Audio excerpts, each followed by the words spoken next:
Welcome to Scoop Order Team of Destiny edition. We've got a huge 2-week stretch right here. We got Western Kentucky, then we head into South Bend. The team is 2-0.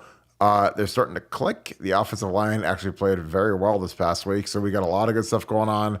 Obviously, the defense has been absolutely fantastic. 5 points a game, suffocating. So a lot of good mojo going right now on the D-line. A lot of good stuff going on the O-line. Kyle McCord, is he the guy? No. We have a lot of questions to answer.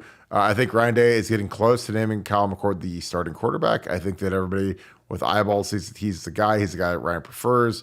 And he really played well. He was ripping some throws. So we're going to break some of those down for you as we get into the game. And we break down some of the Youngstown State footage from this past game. But as always, we appreciate you guys so much for tuning in. Again, our game threads on BuckeyesGroup.com are crazy. If you guys are not members of BuckeyesGroup.com, I don't know what you're doing. I mean, our NFL thread was huge today. All of our stuff going on with Ohio State, just crazy. Again, a lot of people up, down, whatever. We are extremely excited about the season. We think we have a lot of upside.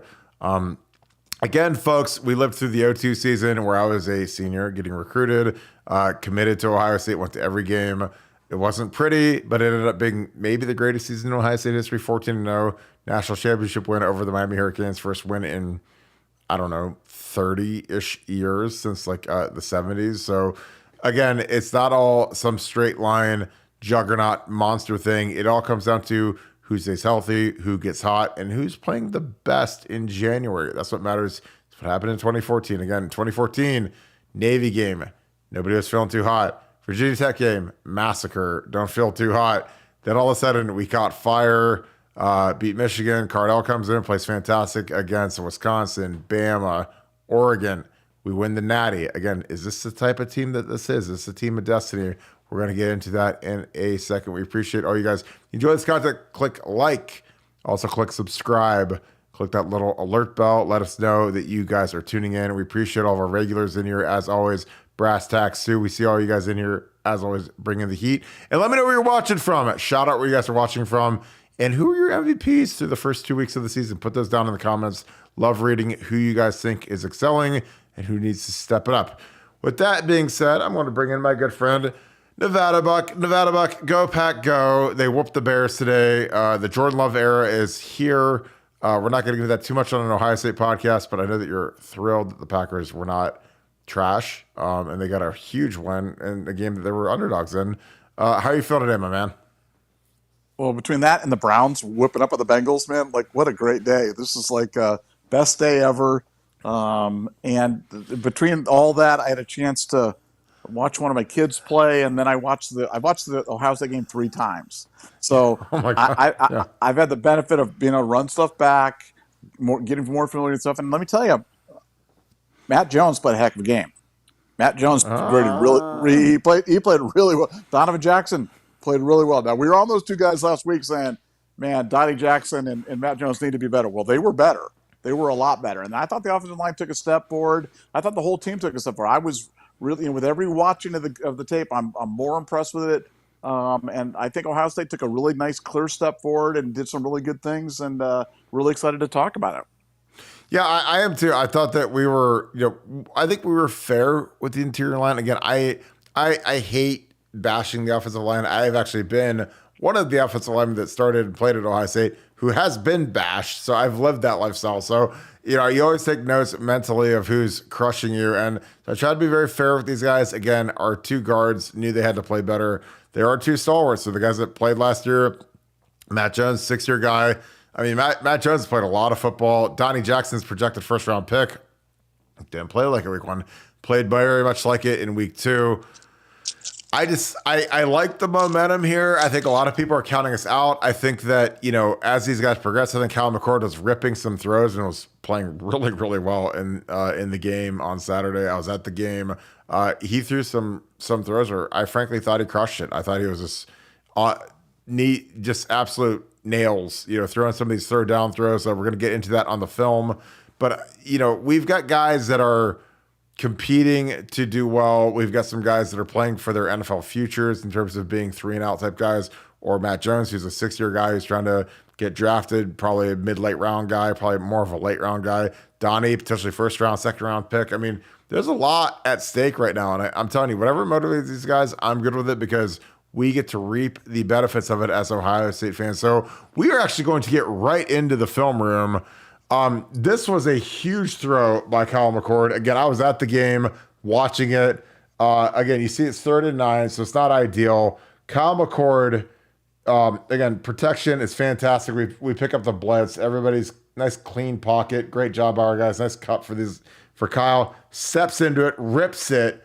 And again, this is a rope to Marvin. And credit to Youngstown State, because again, I was kind of low-key hoping Youngstown would keep it not super close, but not 88-0 or whatever, because Truss is in the building.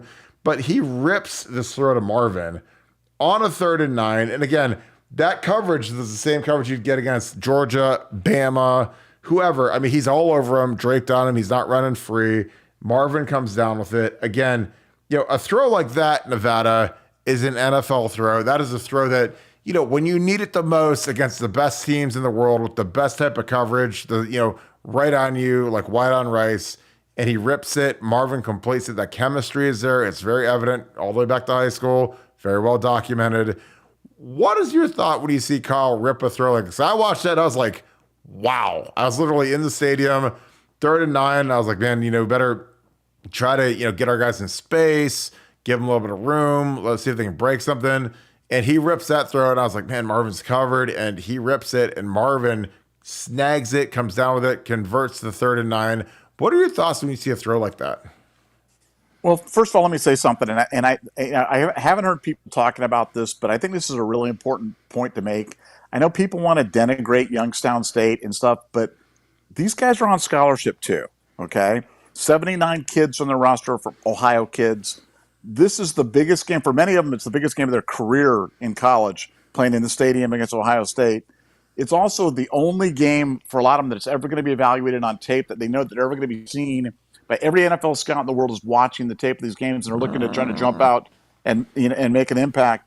And so when you see us do good things about Youngstown State, man, I'm telling you, Youngstown State was playing it. They were bringing it, and they were doing it, and they weren't trash. They weren't a bad team. They're a top 25 team in 1AA, and they, those kids were balling. So that's the first thing that I want to say. Secondly, Kyle made a lot of throws on Saturday that I wasn't sure that he was capable of making. And he stepped in that one, like you said, the offense line gave him a nice pocket. He stepped in that, made a nice throw on that. We're going to break down one on the top of the field later on. I think is equally as good. But that's the kind of stuff that you really need to see from our quarterback at Ohio State this year. Can we be a team of destiny? Well, the only way we're going to be a team of destiny is if the quarterback can deliver some of those shots like that, keep the field, stretch, keep the box from kind of compressing, and keep us moving on down there. And Kyle showed me something. And that, I've always said practice is not games and games is not practice. So you got to be able to do it when the lights are shining. And he was able to do it. Was he perfect? No, but he was really good. And like I said, I know it was Youngstown State, but that Youngstown State team was playing hard, and that's a better team than people think. And I thought it was a really good step forward for Kyle, and I was really pleased to see it. And again, people might laugh or say whatever, but I'm telling you, like Derek Rivers is a guy that Youngstown State guy, maybe a 3rd or 4th round pick. Baltimore Ravens. He's been in the league for like 7 or 8 years in the NFL. They get some guys that are really good, and I'm just telling you, I've lived it. When you play teams like this is their absolute Super Bowl. This is their national championship game against Georgia in Vegas or wherever the national championship game is. And these teams play really hard. These players that are all here, they all want to make a point and say, I should be at Ohio State. I'm better than Ohio State. I should be at a top 10-ish type school instead of a 1AA school. So these kids, I've played in these games. These kids play exceptionally hard because, again, they all want to go to the league. They all want to go to the NFL. So what do? They know that, well, the one tape, if you're an NFL area scout, regional scout, general manager, whoever that's evaluating these guys as prospects, what's the one game they're going to watch? Let's put on the tape against Ohio State. So these kids play exceptionally hard. I thought they played really hard. Again, they were outgunned, outmanned, but, we play, I don't like playing teams like this. And again, everyone's 77-0. They want to see these big blowouts, but these kids are playing for their careers. I mean, Marcus Hooker, who was the leading tackler, had 7 or 8 tackles. He's an Ohio State kid, transferred out, started at Youngstown State, had a great game. Obviously a lot of tape. I mean, I don't think he's an NFL guy, but he left it all on the field, and that's how these D linemen play. That's how these corners play. And again, you just saw the coverage. I mean, you were watching the tape. Like, Georgia's guy couldn't have covered Marvin any better. I mean, the guy was literally right on him, and Marvin still made the catch, and Kyle ripped a throw. So there's a lot of things that you have to evaluate, because it's not like Marvin had 5 yards of separation there. This is like literally, I mean, if a Georgia guy's covered him, it's probably the same separation, about a yard. So we're gonna right to the next play. And again, Kyle was on one. I'm telling you, we're in the double tights here. Ryan is loving the double tights this year. So you got Joe Royer, you got G, and again, I love G because he's got the that's that's G. So these guys are releasing upfield, and you've got Marvin again, an out cut separation here, which is great. It's fantastic. And Kyle just rips it. This is an NFL throw. This is an out cut. These are exceptionally hard to defend. This is like Kirk Cousins, Justin Jefferson on Sunday. You got the separation. Again, when Marvin's running an out cut, when an elite receiver is running that cut against you, that is a tough throw to stop, especially when the quarterback's lacing it in there. There's just not a lot of room. I mean, you got to respect the deep ball, because Marvin, obviously, he took 2 to the crib already at this point in the game, second quarter. He already had 130 or 40 yards of receiving. And then all of a sudden, when you're worried about him going over the top on you, he gets this out cut, and you're going to give him a little bit of space. And, Kyle, he put it right on the money, right before he got out of bounds. Marvin snags it. Again, that is, when you've got that work ethic and you're working late night at the Woody Hayes Athletic Center and you're on the Monarch machine and you're saying, hey, Kyle, come in and throw me, let's go get 100 catches before we go to bed. Let's go in at 9 o'clock and stay till 11 and just rip that chemistry and, get that timing down. I mean, that's off-season work. Again, that doesn't happen by some cosmic accident. It's not Madden. It's not NCAA 14 where, you just hit the button and you hold it down hard and he guns it in there. Like, you got to have like guys that are doing this in the offseason. And again, the chemistry with Kyle and Marvin is so apparent that I think that's a huge leg up for Kyle. And I think that's why he's going to be, the starter going forward. I think that, obviously the Devin Brown thing was fun. But, as we get into the nitty gritty, like, I think Western Kentucky, who they beat South Florida, they can throw the ball a lot. I don't think they're great on defense. I don't think they can stop the run.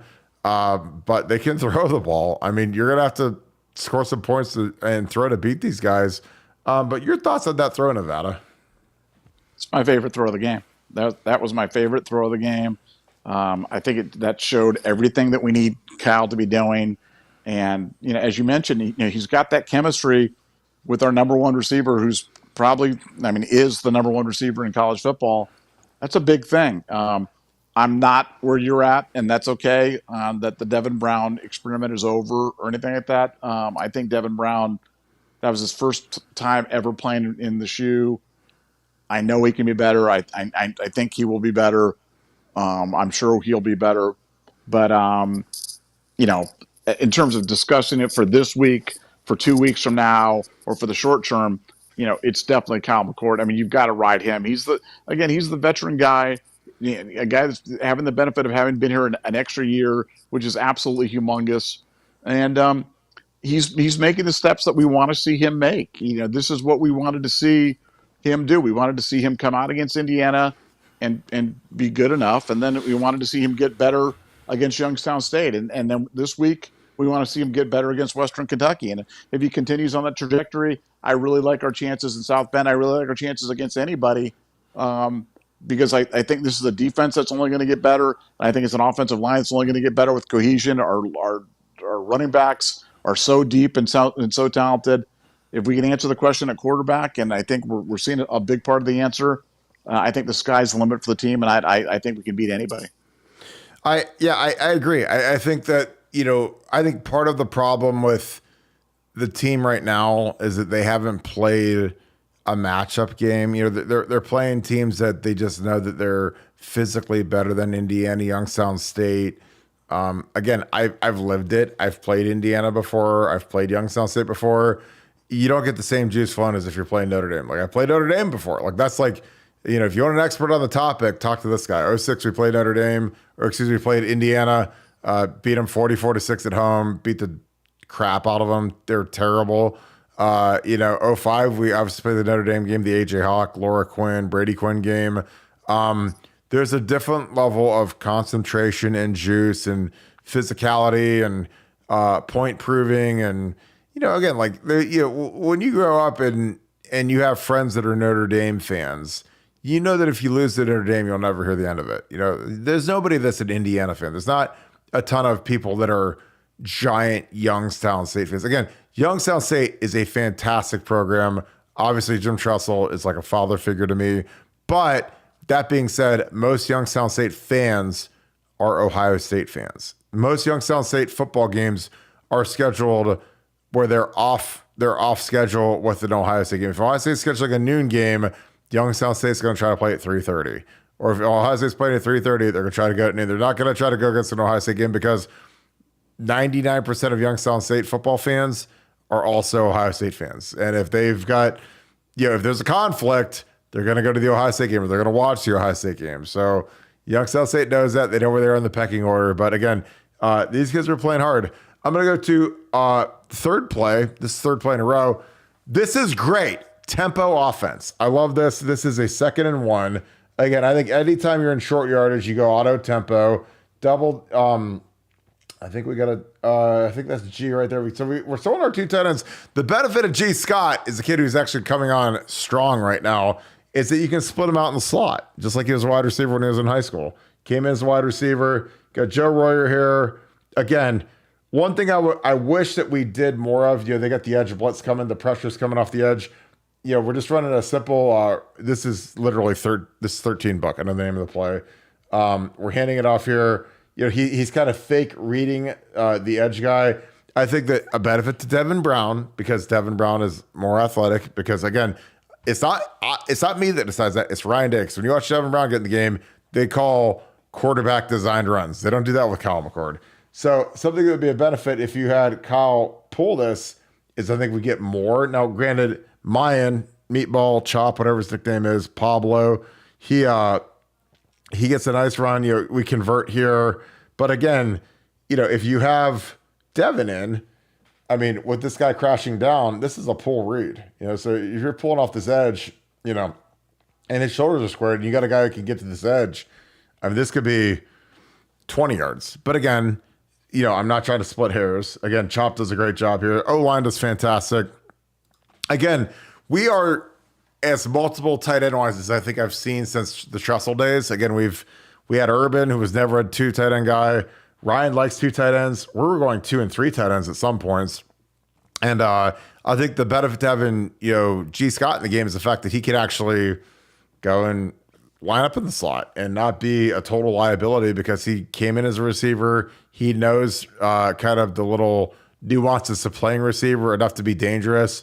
And frankly, he's a bigger body now. So when you put him in the slot, he can be devastating versus a nickel back. And that's something people don't realize is like, when you get that 2 tight end deal in and you've got athletic guys who can put in the slot like Cade Stover or Guy Scott, all of a sudden, man, you got a nickel against a 245-pound guy, and the nickel is about $180. I mean, that could be a huge matchup advantage for us in the slot. Nevada, what do you think of our tempo? What are the benefits of tempo? I love tempo more than anything in the world. Again, as much as people want to crap on Tom Herman, when I worked for him for a year, when it was 2nd and short, 3rd and short, we were going right to the line. We were going straight tempo offense, hurry up before they get lined up, run the ball. We're coming off double teaming, and we converted at an astronomically high rate, probably in the 80s on 3rd down, 3rd and short, just because of the tempo. Because again, you run it, they're not even lined up. They can't get a call in. They're confused or frustrated, and you take advantage of that. I remember 2012 at Penn State, we tempoed those guys to death, and they had a great defensive tackle, and he was standing up with his hands on his hips, trying to get subbed out, and we just absolutely buzzsawed him with Norwell and Lindsley on double teams when he wanted nothing to do with it. But what are your thoughts on a tempo offense? Well, look, I think it fits Kyle McCord's eye. And if you watch Kyle, most of his reads this week were his primary read. It was his first guy that he was looking at. And I think with tempo, it gives him the ability to kind of make his read, make his call, go to his primary guy, and then let a rip tater chip. And I think that's good for his offense. And that's not a rip on Kyle. That's just that's just an observation of where he is in his development as a quarterback right now. So I think tempo really helps. I think tempo is easy mode for Kyle McCord. And I think for Ohio State, I think they should go fast all the time. I don't think it should be a gimmick. I think it should be a feature. And like I said, I think Kyle would like it as well because I think it just gives him an inherent advantage where he's got these. You've got matchup advantages all over the field with your physical guys against their guys. It's just a question of identifying it and then going to it. And I think tempo allows Kyle to do that, and that's why I like to see him use it more.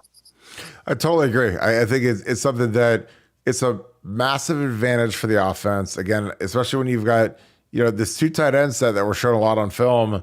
When you got guys that are athletic enough to play slot, like Gee Scott and like Cade, Joe Royer, it makes it really dangerous to line up in nickel. Because I'm telling you, that nickel back's going to go get blocked by Cade Stover, and Cade's going to whoop that guy every time. I mean, even Gee, who's up to 240, I mean, you're going against a guy who's 50 pounds lighter than you. You're just as athletic. You run a stretch play out there. It can be treacherous, so how do you match up to it? Because again, if you don't change personnel, you don't get an if the offense doesn't change personnel, you can't sub on defense. If they change personnel, then the referee stands over the ball, slows the game down, make sure the defense has a chance to match personnel.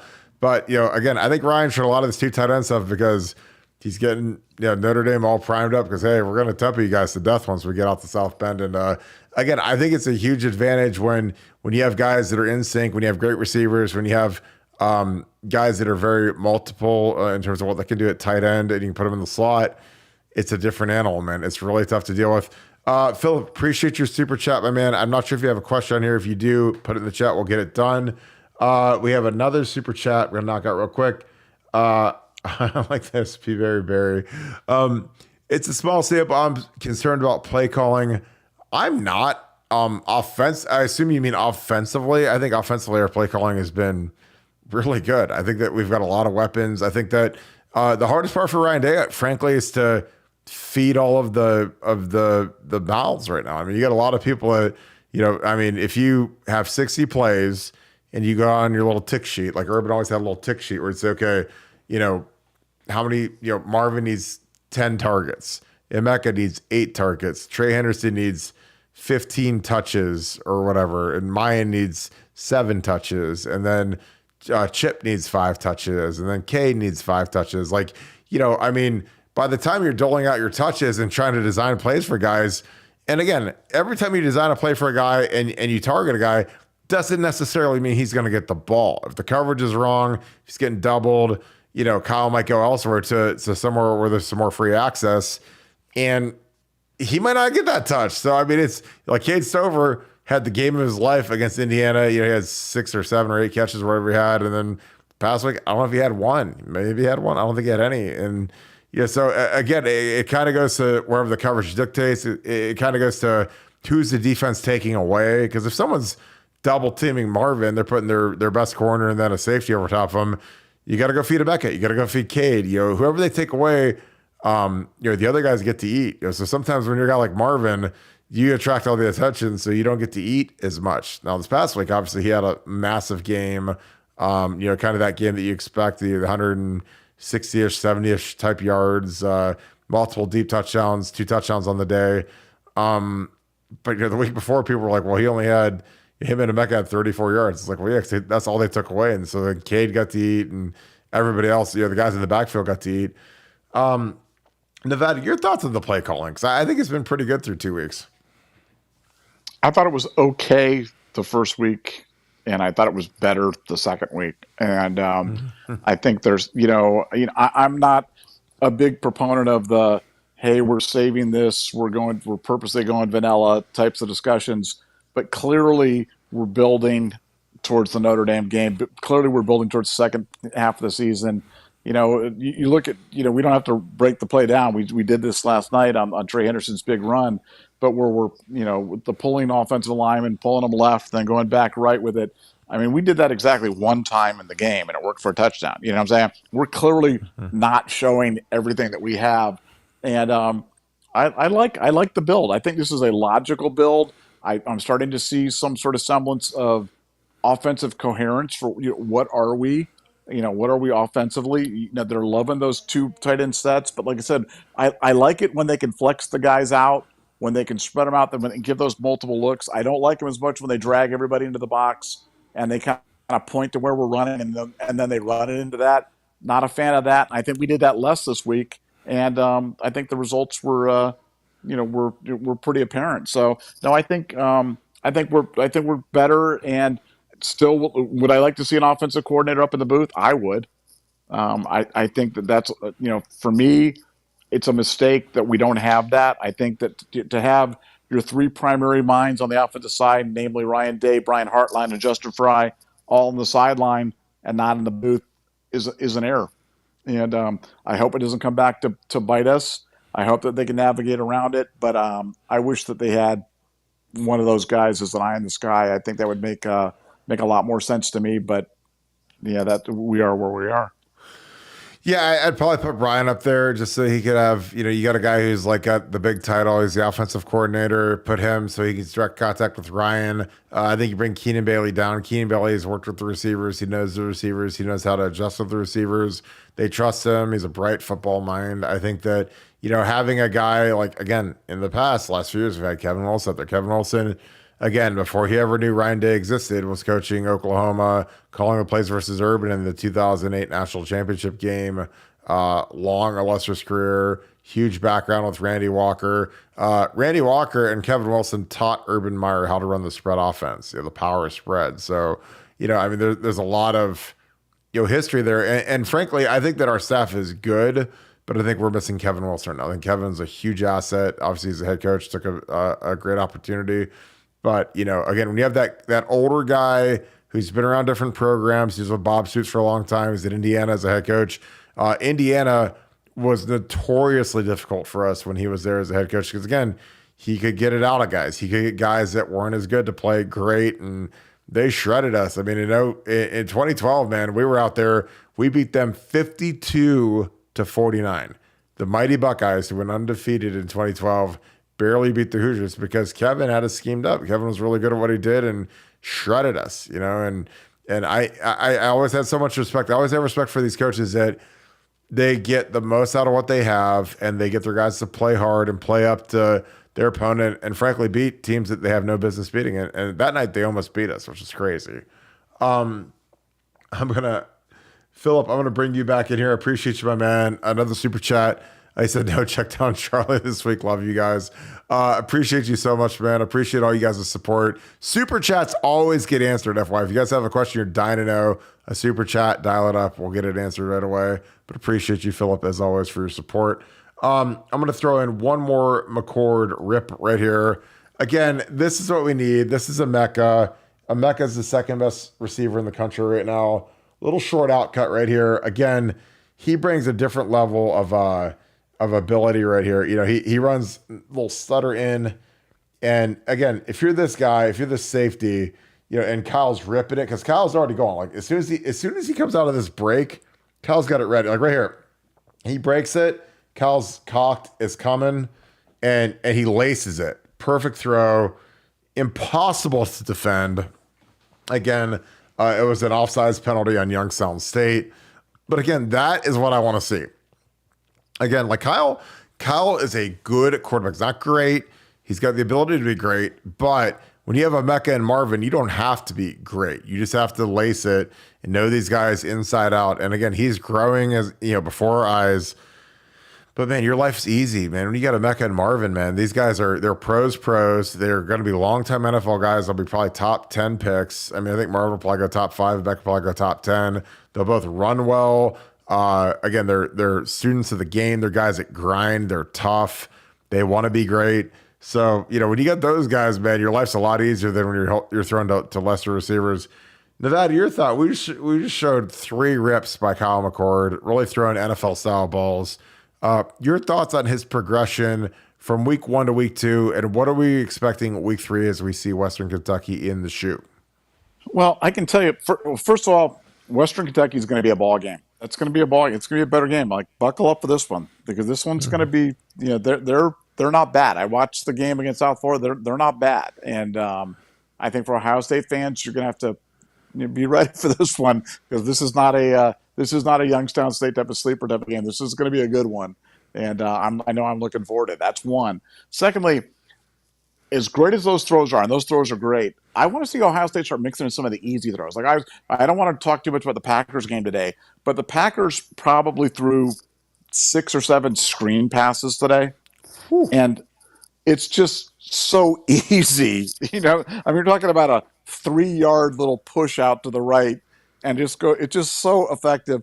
And Ohio State, it's like not every throw needs to be a 15-yard dig into Marvin Harrison with a guy hanging on his back. And so let's give him some of the easy throws to mix in with some of these harder throws where he can make. Because, Kyle's going out there, and I just feel like sometimes we're doing it the hardest way. I wish that we would mix in some of the easier stuff.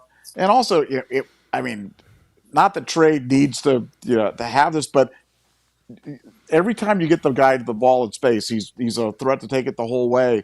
I don't know when we're going to unleash the screen pass / swing pass game. I know we practice it. I know we've shown it. I know we've used it at select times in the past. I'd love to see more of that going forward because as good as Kyle is on making those hard throws, let's give Kyle some easy ones to kind of mix in there and make the OSU offense just that much more diverse and that much more dangerous.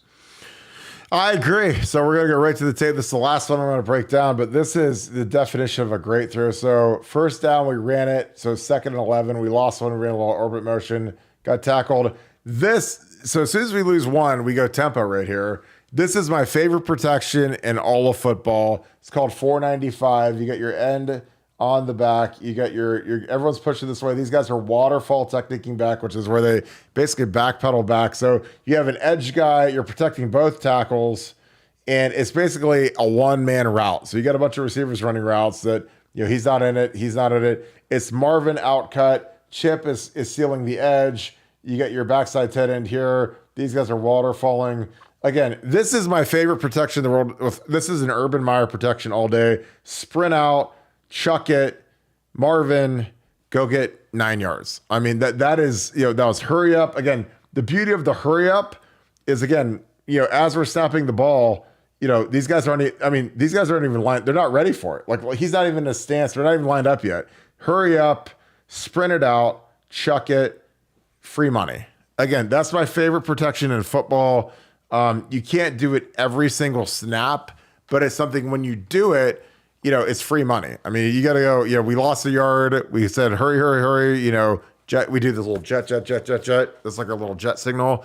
And, they just sprint out, rip it to Marvin or Emeka. You get 9 yards, easy peasy, little outcut. And again, with Urban, man, that was like one of our favorite protections because nobody really has to block. I mean, everybody's like, the defensive tackle's not even in his stance yet. And you sprint out and, you just basically, you steal 9 yards. So then all of a sudden you're looking at 3rd and 1, 3rd and 2, instead of it being 3rd and long. And that changes everything. It opens the whole playbook up. And again, I love that concept. I'm the biggest fan of tempo in the world.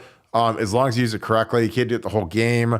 But, when you use it at the right points, man, it's like a change up. It just catches defenses off guard. And all of a sudden they can't manage it. And, again, you have to remember the psychology of defensive players, especially defensive linemen, is they're used to rotating. They're used to running 8 guys through. The D tackles come in after every 2 or 3 plays. The DNs come after 2 or 3 plays. You bring in your situational pass rush guys. So, when they don't get to do that, they die on the vine because, the big benefit to playing offensive line is you don't have to chase the ball. When you're a D lineman, you got to run to the ball. So these guys get tired fast, especially in the hot days on field turf. So, when all of a sudden they can't swap out and they get gassed, man, and they're standing up tall and high and hands on the hips and, hands on the knees, I mean, they're dead. So I love when Ryan does that. Again, that's something that, against Notre Dame, when it gets a little hairy, you're on that little 495 sprint out to Marvin. I mean, it's free money. So, well, to that, let's wrap this thing up. Again, this has been a fantastic show. A lot of film to break down. But what are your thoughts going into Western Kentucky week? It does Ryan Day name a starter? Is it still rotate? What do you project the rotation to be? And what are your thoughts heading into Western Kentucky? I think it's like 80, 90% Kyle this week against Western Kentucky. The objective's got to be get your quarterback as ready, as much as humanly possible, for Notre Dame. The only difference being that when Devin does come in there, that you give him real reps, so it's not just like kneel down or handoff stuff. So they'll keep it going even at the end, even if it's a head or whatever it is. But no, it's going to be a great challenge. It's just going to be interesting to see what the next evolution of the OSU offense is. It's been interesting how we've kind of abandoned those wide receiver screens that have been kind of a staple of the offense for the last few years, and much to a lot of people's chagrin. We've been kind of going to these out cuts more and more of kind of a pro style type of approach with these great wide receivers that can get that one-on-one action and, as you said, take those easy yards. So no, it's going to be just fun to see what we do this week, what we unveil, because I think we're not going to show too much to Notre Dame, but we want to put enough out there so that they have to think about stuff and they have to prepare for it, and that probably includes a Devin Brown running quarterback package as well. So.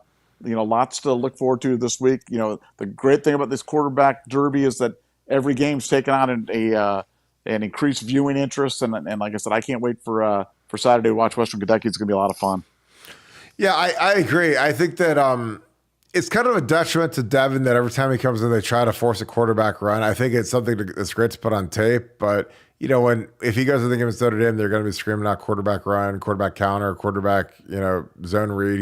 He might actually pull the game. They'll have it scouted out, but I love the ability to run the quarterback. But Devin, as much as it feels like he might have lost his competition, this dude has to stay ready, man. And we saw Jack Conklin for the right tackle for the Browns went down today, likely out for the season.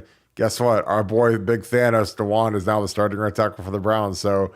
You're one in football, you're always one play away from being that dude, being that guy. So he's got to stay locked in. Again, Kyle, I feel like he's cinched the job, but you got to stay locked in. And Devin's got a different skill set. I know people think he's not a great athlete, but there's a reason why Ryan Day only calls design quarterback runs for Devin. He doesn't ever do that for Kyle. It's because he's a better athlete. So again, I think it's going to be really interesting to see how they manage him this week against Western Kentucky.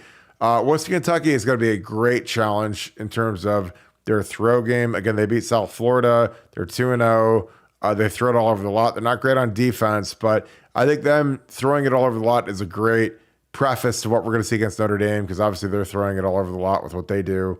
Their quarterback from Wake Forest has been fantastic. So it's going to be really interesting to see what these guys can do. So with that being said, we are going to shut this thing down. Appreciate you guys so much. If you guys aren't on BuckeyesGroup.com, join BuckeyesGroup.com. Our site has been absolutely crazy the last 2 days. A lot of juice, a lot of moving towards Notre Dame. Again, Western Kentucky is going to be a nice home game. Be a good test for our defense, etc. Our pass rushers, again, they gotta jack it up a couple levels. It's not for lack of effort. It's not for lack of trying, but we need more production out of those guys. We need more sacks out of our DNs. Again, we watched the Texas-Alabama game. Their DNs were getting home. Our guys have started. They got to start getting home. JT and Jack have got to start pouring it on. Caden Curry, Kenyatta Jackson, kind of breathing right down their necks right now. So I'm really excited to see what these guys can do versus a team that's going to throw it 65 times on Saturday and see if we can get home and get some sacks. Mike Hall bringing the heat, got a sack this week. A lot of pressure the week before. I think these guys are going to keep matching that intensity. So with that being said, if you guys enjoyed this broadcast, please leave us a like, click subscribe, and also click that little alert bell. And if you really enjoy our content, join BuckeyesScript.com. I got a couple more people to sign up over the weekend. Met them at the game, told about what we did, told about how much of a blast it is, how wild it is on BuckeyesScript.com. Appreciate all you guys that are part of the Scoop family, already members there, for all you guys do and all the energy you guys bring, because our site is off the chain. It's absolutely crazy right now. We appreciate all of it. We are breaking records day over day in traffic due to this Ohio State season. So thank all of you. We appreciate you guys. So I hope you guys have a great rest of your night. Thank you so much, Buckeye Nation. Thank you, Scoop family. I'll talk to you guys tomorrow. Go Bucks.